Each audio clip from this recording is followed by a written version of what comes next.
మనం రిజల్ట్స్ చూసుకుంటే ఇప్పటి వరకు జరిగినటువంటి పోస్టల్ బ్యాలెట్కి సంబంధించి కౌంటింగ్ ప్రక్రియలో ఇప్పటికే ముందంగలో తెలుగుదేశం పార్టీ ఉన్నట్లుగా మనకు కనబడతా ఉంది. అసెంబ్లీ స్థానాలకు గాను 7 స్థానాలు ఇప్పటికే వైసీపీ కైవసం చేసుకుంది. తెలుగుదేశం పార్టీ 45 స్థానాలకు ముందంగలో ఉంది. అండ్ గ్లాస్ జనసేన గుర్తు ఇప్పటికే 8 స్థానాలు కైవసం చేసుకుంది. కమలం గుర్తు బీజేపీ తరఫున 1. మరి అదేవిధంగా లోక్సభ స్థానాలు చూసుకుంటే ఫ్యాన్ గుర్తు 3 స్థానాల్లో ఉంది. మరియు సైకిల్ గుర్తు 10 స్థానాలు, మరియు గ్లాస్ 1, బీజేపీ 2. సో ఈ రిజల్ట్స్ గురించి మనతో విశ్లేషించడానికి సీనియర్ జర్నలిస్ట్ చిల్లకట్ట శ్రీకాంత్ కుమార్ గారు మన స్టూడియోలో అయితే ఉన్నారు. సార్ నమస్కారం. సార్ సార్ సాయిరామ్ సార్, చూస్తుంటే ముందంగిలో కనపడతా ఉన్నారు సార్. అంటే ఇది దాదాపుగా ఏంటంటే హోరాహోరీ పోరు జరిగిందన్నమాట. ఎంత వాస్తవమో అట్లాగే ఇప్పుడు వస్తున్నటువంటి ఈ ఫలితాలు చూస్తుంటే కూడా తెలుగుదేశానికి పూర్తిగా అనుకూలంగా, అట్లాగే కూటమి ఏదైతే ఉందో తెలుగుదేశం, జనసేన, భారతీయ జనతా పార్టీ, ఈ కూటమికి పూర్తిగా అనుకూలంగా 48 స్థానాలలో ఇప్పటికే తెలుగుదేశం ఆధిక్యంలో ఉంది, 9 స్థానాలలో జనసేన ఆధిక్యంలో ఉంది, 1 స్థానంలో బీజేపీ ఆధిక్యత ప్రదర్శిస్తున్నటువంటి నేపథ్యంలో ఇక్కడ ఏంటంటే 49 స్థానాల్లో ఇప్పుడు ఒక్కసారిగా మళ్ళీ తెలుగుదేశం తన ఆధిక్యతను ప్రదర్శిస్తూ వస్తుంది. కేవలం 7 అంటే 7 నియోజకవర్గాలలో వైసీపీ తన ఆధిక్యాన్ని ప్రదర్శిస్తూ వస్తుంది. అలాగే లోక్సభకు వచ్చేటప్పటికి ఇప్పటికే 10కి పైగా స్థానాలలో లోక్సభ నియోజకవర్గాల్లో తెలుగుదేశం, 1 నియోజకవర్గంలో జనసేన, 2 నియోజకవర్గాల్లో అనకాపల్లి, రాజమండ్రి, 2 నియోజకవర్గాల్లో భారతీయ జనతా పార్టీ ఆధిక్యత ప్రదర్శిస్తూ వస్తున్నటువంటి పరిస్థితులు ఇక్కడ మనకు కనిపిస్తూ ఉన్నాయి. అంటే ఇది పోస్టల్ బ్యాలెట్ పూర్తయి ఇప్పుడు రౌండ్స్ స్టార్ట్ అయ్యాయి. ఈ రౌండ్స్లో ఏంటంటే తిరుపతిలో జనసేన అభ్యర్థి ఆర్ఎన్ శ్రీనివాసులు ఆధిక్యంలో ఉంటారు. అట్లాగే నెల్లూరు సిటీకి వచ్చేటప్పటికి డాక్టర్ పి నారాయణ గారు ఆధిక్యంలో ఉంటారు. ఇవి కాదు, అది అత్యంత ఆశ్చర్యకరంగా మారింది ఏంటంటే ఎస్సీ ఎస్టీ రిజర్వ్డ్ నియోజకవర్గాల్లో కనీవినెరుగని విధంగా వైసీపీ ఆధిక్యత ప్రదర్శిస్తుంది. ఈ స్థానాలు వైసీపీవే అని రాజకీయ విశ్లేషకులు తెలియజేసినటువంటి నియోజకవర్గాల్లో కూడా అటు పూతలపట్టు ఎస్సీ రిజర్వ్డ్ కావచ్చు, గంగాధర్ నెల్లూరు ఎస్సీ రిజర్వ్డ్ కావచ్చు, ఈ రిజర్వ్డ్ నియోజకవర్గాల్లో కూడా తెలుగుదేశం తన ప్రభంజనాన్ని కొనసాగిస్తున్నటువంటి పరిస్థితి కనిపిస్తోంది. ఒక్క తిరుపతి లోక్సభ నియోజకవర్గం కాసేపు భారతీయ జనతా పార్టీ ఆధిక్యత ప్రదర్శించింది, కానీ ఆ తర్వాత మీకేంటంటే వైకాపా ఆధిక్యత ప్రదర్శిస్తూ వచ్చింది. ఇక్కడ ఆసక్తికరంగా మారినటువంటి అంశాలు ఏంటంటే మనం చూస్తుంటే సాయిరామ్, నర్సరావుపేట లోక్సభ నియోజకవర్గం నుంచి 2019 ఎన్నికల్లో వైకాపా అభ్యర్థిగా పోటీ చేసి గెలిచినటువంటి లావు కృష్ణదేవరాయలు ఆ పార్టీని వీడి తెలుగుదేశంలో చేరి ఆధిక్యత ప్రదర్శిస్తున్నారు అక్కడ అదే నియోజకవర్గం నుంచి. అట్లాగే వసంత కృష్ణప్రసాద్ గారు, ఆయన 2019 ఎన్నికల్లో వైకాపా అభ్యర్థిగా మైలవరం నియోజకవర్గంలో గెలిచి మొన్నటికి మొన్న ఆయన పార్టీని వీడి ఆయన తెలుగుదేశంలో చేరి ఆయన ముందంజలో ఉన్నటువంటి పరిస్థితి అక్కడ కనిపిస్తుంది. ఆయన మరీ ముఖ్యంగా ఏంటంటే కేశినేని నాని, కేశినేని చిన్ని అన్ని నివేదికలు, అందరూ రాజకీయ విశ్లేషకులు ఖచ్చితంగా వైకాపా అభ్యర్థి కేశినేని నాని విజయం సాధిస్తారు అని చెబుతూ వచ్చారు. కానీ ఎవరు ఊహించిన విధంగా అక్కడ కేశినేని చిన్ని తెలుగుదేశం అభ్యర్థి ఎవరైతే ఉన్నారో ఆయన తన ఆధిక్యాన్ని ప్రదర్శిస్తున్నటువంటి పరిస్థితి కనిపిస్తోంది. జమ్మలమడుగు అసలు భారతీయ జనతా పార్టీ జమ్మలమడుగులో పాగా వేస్తుందని ఎవరు ఊహించలేదు. కానీ అక్కడ అభ్యర్థి ఆదినారాయణ రెడ్డి గారు అంత క్రితం, ఆయన అప్పటికే రాజకీయ నేపథ్యం ఉన్నటువంటి నేత, అట్లాగే అంత క్రితం ఆయన వైకాపాలో గెలిచి ఆ తర్వాత తెలుగుదేశంలోకి వెళ్ళారు, ఆ తర్వాత బీజేపీలోకి వచ్చారు. ఇప్పుడు జమ్మలమడుగులో అక్కడ ఆధిక్యత ప్రదర్శిస్తూ ఉన్నారు. ఇప్పుడు ఒక్కసారిగా ఏంటంటే ఒకసారి మనం చూస్తే 51 స్థానాలలో తెలుగుదేశం ఆధిక్యత ప్రదర్శిస్తూ ఉంది, 9 స్థానాలు ఇప్పటికే జనసేన ఆధిక్యత ప్రదర్శిస్తూ ఉంది, 2 స్థానాలలో భారతీయ జనతా పార్టీ ఆధిక్యత ప్రదర్శిస్తోంది. కేవలం 7 అంటే 7 నియోజకవర్గాల్లో వైకాపా తన ఆధిక్యాన్ని ప్రదర్శిస్తున్నటువంటి పరిస్థితి అక్కడ కనిపిస్తూ ఉంది. సార్, అంటే ఇప్పుడు వరకు ఈ ఎగ్జిట్ పోల్ రిజల్ట్స్ నిజమయ్యే అవకాశం ఉందంటారా? అంటే ఎగ్జిట్ పోల్స్ ఏంటంటే దాదాపుగా మనకు అనిపించింది ఎగ్జిట్ పోల్ రిజల్ట్స్ అనేవి ఏంటంటే సాయిరామ్, ఎగ్జిట్ పోల్ రిజల్ట్స్ ఈసారి చాలామంది రాజకీయ విశ్లేషకులు భావించింది ఏంటంటే exit poll results personal poll opinions లాగా అనిపించాయి. కేవలం అతి తక్కువ శాంపిల్స్ తీసుకుని, అతి తక్కువ శాంపిల్స్ అంటే ఏంటంటే ఏ పార్టీకి ఫర్గా మాట్లాడేటటువంటి వాళ్ళు ఉంటారో వాళ్ళతో సంభాషించిన తర్వాత వాళ్ళు ఆ పార్టీకి అనుగుణంగానే చెప్తారనమాట. అటువంటి ఎగ్జిట్ పోల్స్ కొన్ని వచ్చినాయి.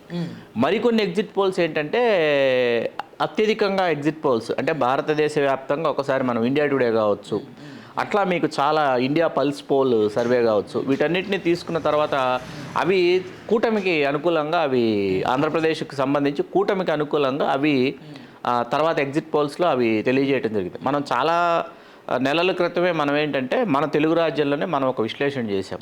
ఇండియా పల్స్ పోల్ సర్వేని ఆధారంగా చేసుకుని 93 స్థానాల్లో తెలుగుదేశం గెలవచ్చు, 70 స్థానాల దగ్గర వైకాపా ఆగిపోవచ్చు అనేటటువంటిది మన తెలుగు రాజ్యంలోనే 1 మిలియన్ వీడియోస్ మనకు అందించినటువంటి ఆ వీడియో అనమాట, ఆ విజువల్. ఇప్పుడు 56 చూడండి, వరుసగా పెరుగుతూ వస్తుంది తెలుగుదేశం. 56, అట్లాగే 9 నియోజకవర్గాల్లో జనసేన, 2 నియోజకవర్గాలు ఇందాక నుంచి భారతీయ జనతా పార్టీ 2 నియోజకవర్గాల ఆధిక్యత అలాగే కనిపిస్తూ వస్తుంది. పశ్చిమ గోదావరి జిల్లా చూస్తే 3 నియోజకవర్గాలు తెలుగుదేశం, 1 నియోజకవర్గంలో వైసీపీ, 1 నియోజకవర్గం జనసేన, 1 నియోజకవర్గం పశ్చిమ గోదావరి జిల్లా భీమవరం అనమాట. తెలుగుదేశం 3 నియోజకవర్గాల్లో తన హవాని ప్రదర్శిస్తున్నటువంటి పరిస్థితి కనిపిస్తుంది. భారతీయ జనతా పార్టీ 3 నియోజకవర్గాల్లో ప్రస్తుతం మళ్ళీ పెరిగింది. అది అంటే రౌండ్స్లో కూడా మీకు ఏంటంటే రౌండ్స్ మనం అబ్జర్వ్, ఇప్పుడు రౌండ్ స్టార్ట్ అయినాయి. రౌండ్ స్టార్ట్ అయిన తర్వాత ఈ రౌండ్స్లో మీకు కనీ విని ఎరుగున ఆధిక్యతలు కనిపించటం లేదు. ఈ అన్నీ ఏంటి 660, 1100 ఇటువంటి ఆధిక్యతలు కనిపిస్తూ వస్తున్నాయి. అంతే హోరాహోరిపుర. అది చివరి రౌండ్కి వచ్చేటప్పటికి ఏమవుతుందని చెప్పి కూడా చూడాలి. ఉండిలో అందరూ మొదటి నుంచి ఊహించిందే రఘురామకృష్ణరాజు గారు ఆధిక్యత ప్రదర్శిస్తూ వస్తున్నారు. ఆంధ్రప్రదేశ్ రాష్ట్ర మంత్రులు ఎవరైతే ఉన్నారో, రాష్ట్ర మంత్రులుగా రాణిస్తూ వచ్చినటువంటి వారు ఆర్కే రోజా గారు కావచ్చు, బుగ్గన రాజేంద్రనాథ్ రెడ్డి గారు కావచ్చు, చెల్లిబోయిన వేణుగోపాలకృష్ణ గారు కావచ్చు, వీళ్ళు వెనుకంజలో ఉన్నారు. బొత్స సత్యనారాయణ గారు చీపురుపల్లిలో ముందంజలో ఉన్నటువంటి పరిస్థితి కనిపిస్తూ ఉంది. మోస్ట్ హాట్ టాపిక్గా ఉన్నటువంటి పిఠాపురం సీట్లో కూడా మనం గమనిస్తే పవన్ కళ్యాణ్ గారు ఇప్పటికే మొదటి రౌండ్ నుంచి ఆయన ఆధిక్యత ప్రదర్శిస్తూ 5,000 ఓట్ల మెజారిటీతో ఆయన ఆధిక్యతలో ఉన్నారు. 56 స్థానాలు తెలుగుదేశం, 10 స్థానాలు ఇప్పుడు 7 నుంచి 10కి వైకాపా చేరుకుంది. 9 స్థానాలలో జనసేన, 3 స్థానాలలో భారతీయ జనతా పార్టీ ఆధిక్యత ప్రదర్శిస్తూ వస్తుంది. అంటే సుమారు ఒక 68 స్థానాలు, 65 నుంచి 68 స్థానాలలో కూటమి తన హవాని కొనసాగిస్తున్నటువంటి పరిస్థితి కనిపిస్తూ ఉంది. సాయిరాం, అవును సార్, అవును. చాలా అత్యంత ఆసక్తికరంగా ఉన్నాయి ఫలితాలు. ఎందుకంటే చాలామంది రాజకీయ విశ్లేషణలు వమ్మైపోయి ఈ సరికొత్త సమీకరణ ఏదైతే కూటమి చేసిందో ఆ కూటమి ఆ పర్సంటేజ్ ఆఫ్ ఓట్స్ ఏవైతే ఉన్నాయో, ఓట్ షేర్స్ ఏవైతే ఉన్నాయో ఆ ఓట్ షేర్స్ అన్నీ యాడ్ అయ్యి అవి ఇటువంటి ఫలితాలని మనకు, అంటే బీజేపీకి ఒక ఓట్ షేర్ ఉంటుంది, జనసేనకు ఒక ఓట్ షేర్ ఉంటుంది, తెలుగుదేశానికి ఒక సాలిడ్ ఓట్ బ్యాంక్ అనేది ఉంటుంది.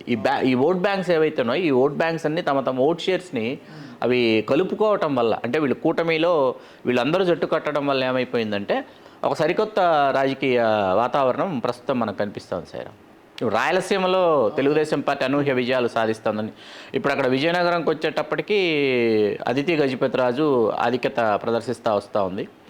బాపట్లకు వచ్చేటప్పటికి టీడీపీ అభ్యర్థి వేగేష్ణ నరేంద్రవర్మ ఆయన ఆధిక్యత ప్రదర్శిస్తున్నటువంటి పరిస్థితి కనిపిస్తూ ఉంది. పత్తిపాడు వరుపుల సత్యప్రభ గారు, పిఠాపురం పవన్ కళ్యాణ్ గారు, కాకినాడ రూరల్ పంతం నానాజీ గారు, పెద్దాపురం నిమ్మకాయల చంద్రరాజప్ప గారు ఆధిక్యత ప్రదర్శిస్తున్నటువంటి పరిస్థితి అక్కడ కనిపిస్తూ ఉంది. ముమ్మడివరం దాట్ల సుబ్బరాజు గారు, రామచంద్రాపురం వాసంశెట్టి సుభాష్, అమలాపురం ఐతాబత్తుల ఆనందరావు గారు, కొత్తపేట బండారు సత్యానందరావు గారు, మండపేట వేగుల జోగేశ్వరరావు గారు, వీళ్ళందరూ కూడా మొత్తం గోదావరి జిల్లాల్లో వాళ్ళు తమ హవాని కొనసాగిస్తున్నటువంటి పరిస్థితి. రాజమండ్రి సిటీ ఆదిరెడ్డి వాసు, రాజమండ్రి రూరల్ గోరంట్ల బుచ్చయ్య చౌదరి గారిదే ఇవాళ మొట్టమొదట ఫలితంతో ఇవాళ ఫలితాలు మొదలయ్యాయి. ఆయన హ్యాట్రిక్ సాధించాలని రాజమండ్రి రూరల్ నుంచి ఉవ్విళ్ళూరారు.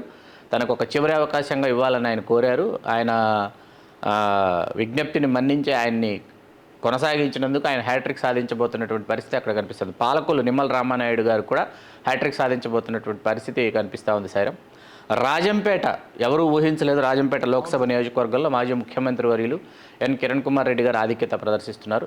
ప్రొద్దుటూరు వైకాపా ఆధిక్యత ప్రదర్శిస్తూ ఉంది. ప్రొద్దుటూరు వాస్తవానికి మనం నంద్యాల వరదరాజు రెడ్డి గారు తెలుగుదేశం అభ్యర్థి ఎవరైతే ఉన్నారో వారు ఖచ్చితంగా విజయం సాధిస్తారు అని మనం విశ్లేషిస్తూ వచ్చాం. కానీ అక్కడ రాచమల్ శివప్రసాద్ రెడ్డి గారు ఆధిక్యత ప్రదర్శిస్తున్నారు. పెడన కాగిత కృష్ణప్రసాద్ గారు తెలుగుదేశం అభ్యర్థి, మచిలీపట్నం కొల్లు రవీంద్ర గారు మాజీ మంత్రివర్యులు, అవనిగడ్డ మండలి బుద్ధప్రసాద్ గారు వాళ్ళు అక్కడ ఆధిక్యత ప్రదర్శిస్తున్నారు. విజయవాడ తూర్పు గద్దె రామ్మోహన్ రావు గారు వారు ఆధిక్యత ప్రదర్శిస్తున్నారు. మైలవరం వసంత కృష్ణప్రసాద్, పెదకోరపాడు భాష్యం ప్రవీణ్ తెలుగుదేశం పార్టీ అభ్యర్థి, మంగళగిరి నారా లోకేష్ గారు ఆధిక్యత ప్రదర్శిస్తున్నటువంటి పరిస్థితి. వేమూరు నక్కా ఆనందబాబు గారు మాజీ మంత్రివర్యులు, రేపల్లి అనగానే సత్యప్రసాద్ గౌడ్ గారు, తెనాలి నాదెండ్ల మనోహర్ గారు, గుంటూరు ఈస్ట్ కూడా తెలుగుదేశం పార్టీ తన ఆధిక్యతను కొనసాగిస్తున్నటువంటి పరిస్థితి. 63 స్థానాలలో ప్రస్తుతం తన ప్రభంజనాన్ని తెలుగుదేశం పార్టీ కొనసాగిస్తోంది. భారతీయ జనతా పార్టీ 4 స్థానాల్లో ముందంజలో ఉంది. 10 స్థానాల్లో జనసేన ముందంజ వేసింది. కేవలం 11 అంటే 11 మాత్రమే ఇప్పటివరకు వైకాపా ఆధిక్యత ప్రదర్శిస్తున్నటువంటి పరిస్థితి కనిపిస్తోంది. ఆంధ్రప్రదేశ్లో రాష్ట్ర మంత్రులుగా రాణించినటువంటి వారు ఎవరైతే ఉన్నారో వారు గతంలో రాష్ట్ర మంత్రులుగా రాణించి ఉండవచ్చు 2.5 సంవత్సరాలు, ఆ తర్వాత 2.5 సంవత్సరాలు రాష్ట్ర మంత్రులుగా రాణించినటువంటి వారు కూడా దాదాపుగా మెజారిటీ మంత్రివర్యులు ఎవరైతే ఉన్నారో వాళ్ళందరూ కూడా వెనుకంజ వేసినటువంటి పరిస్థితి కనిపిస్తుంది. సర్వేపల్లి మంత్రి కాకాని గోవర్ధన్ రెడ్డి గారు వారు ఆధిక్యత ప్రదర్శిస్తున్నారు. కడప ఎవరు అంటే హోరాహోరీ పోరు అని అనుకున్నాం, కానీ కడప రెడ్డప్ప గారి మాధవి గారు ముందంజలో ఉన్నారు. గుడివాడలో కొడాలి నాని గారు వెనుకంజ వేయటం జరిగింది. నందిగామ తెలుగుదేశం పార్టీ ఆధిక్యత ఎస్సీ రిజర్వ్డ్ నియోజకవర్గంలో నందిగామ సౌమ్య అంగిరాల సౌమ్య ఆధిక్యత ప్రదర్శిస్తోంది. మైదుకూరు పుట్టా సుధాకర్ యాదవ్ గారు ముందంజలో ఉన్నారు. జమ్మలమడుగు ఆదినారాయణ రెడ్డి గారు ముందంజలో ఉన్నారు. పులివెందుల వైఎస్ జగన్మోహన్ రెడ్డి గారు అందరికీ తెలిసిందే. వెనుగండ్ల రాము అసలు కొడాలి నాని వెనుకంజలో ఉండి వెనుగండ్ల రాము తెలుగుదేశం పార్టీ అభ్యర్థి గుడివాడలో ముందంజలో ఉన్నటువంటి పరిస్థితి. అనంతపురం అర్బన్ దగ్గుబాటి వెంకటేశ్వర ప్రసాద్ తెలుగుదేశం పార్టీ అభ్యర్థి ఎవరైతే ఉన్నారో వారు ముందంజలో ఉన్నారు. అనంత వెంకటరామరెడ్డి గారు వెనుకంజ వేసినటువంటి పరిస్థితి కనిపిస్తూ ఉంది. 77 స్థానాలలో ఆధిక్యత కూటమి, పూర్తి స్థాయిలో కూటమి 77 స్థానాలలో తన హవాని ప్రదర్శిస్తున్నటువంటి పరిస్థితి కనిపిస్తోంది. ఉరవకొండ పయ్యావుల కేశవ్, రాయదుర్గం కాల్వ శ్రీనివాసులు గారు తెలుగుదేశం పార్టీ అభ్యర్థులు ఎవరైతే ఉన్నారో వారు తమ ప్రాధాన్యతని వాళ్ళు చాటుకున్నట్టే. మన ఆముదాల వలస కూన రవికుమార్ అందరూ ఊహించాం, ముందు నుంచి మనం చెప్తూ వచ్చాం. ఆముదాల వలసలో ఖచ్చితంగా వస్తుంది అని చెప్పేసి. అలాంటిది కూన రవికుమార్, తమ్మినేని సీతారాం ఎవరైతే మేనమామ ఉన్నారో మేనమామని వెనక్కి నెట్టి మేనల్లుడు ముందంజ వేసినటువంటి పరిస్థితి అక్కడ కనిపిస్తూ ఉంది. సాయిరాం. అవును సార్, అవును. Please do subscribe to Telugu Rajyam channel. Please do subscribe to Telugu Rajyam channel. Please do subscribe to Telugu Rajyam channel. Hi అండి, నేను మీ ఆర్పీని, నెల్లూరు పెద్దారెడ్డి చేపల పులుసు ఓనర్ని. మీరు తెలుగు రాజ్యం అనే ఈ యూట్యూబ్ ఛానల్ సబ్స్క్రైబ్ చేసుకుని మంచి మంచి వీడియోలతో వస్తారు. Thank you so much. Hi people, I'm Sonakshi Verma and you please watch Telugu Rajyam and please subscribe to the channel.